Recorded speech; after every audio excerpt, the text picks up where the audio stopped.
Wait. Before you skip this video, I need to tell you just one thing. At the end of this story, there is a sentence, one sentence, and that sentence, it is going to stay with you forever. So don't leave, not yet. Give me 5 minutes, just 5 minutes, and I promise you, you will feel something real, something true, something that makes you want to learn English, not because you have to, but because you finally want to. Are you still here? Good. Then let's begin. Her name was Sarah.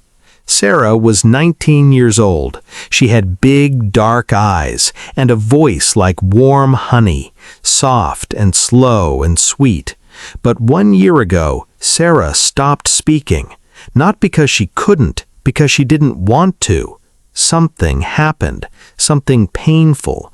Someone she loved very much looked at her one day and said, "Your words don't matter." And Sarah, sweet, quiet Sarah, she believed him. She closed her mouth, she closed her heart, and she stopped. Every day she sat by the window of her small room. She watched the street below, people walking, laughing, talking, and Sarah just watching, like a bird inside a glass box, alive, but not free.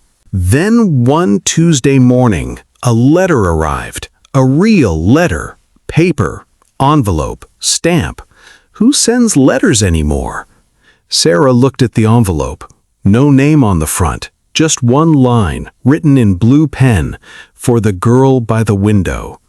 Sarah's heart moved, just a little, like a leaf in a small wind. She opened it slowly.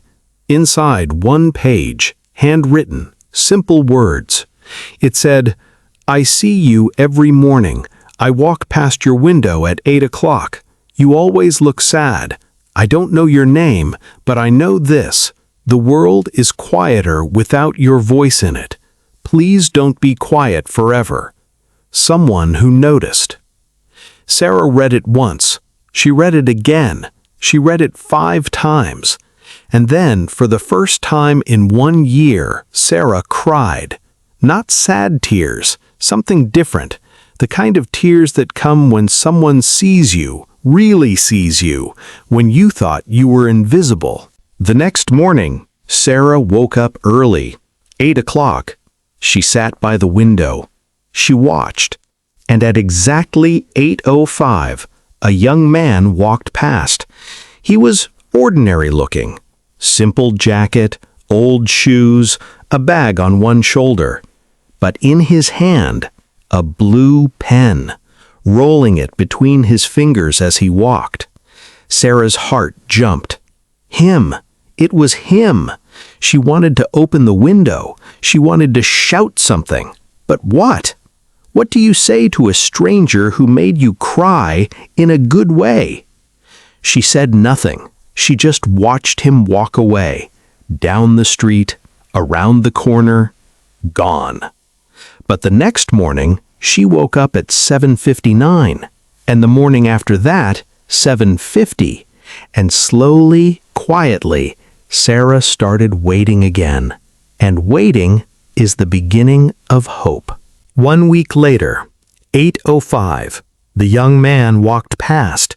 He looked up because he always looked up at that window, and this time, Sarah was not behind the glass. She was standing at the open window. Hair a little messy, cheeks a little pink. They looked at each other. 1 second, 2 seconds. Then Sarah took a breath, the biggest breath of the whole year, and she said, "Thank you."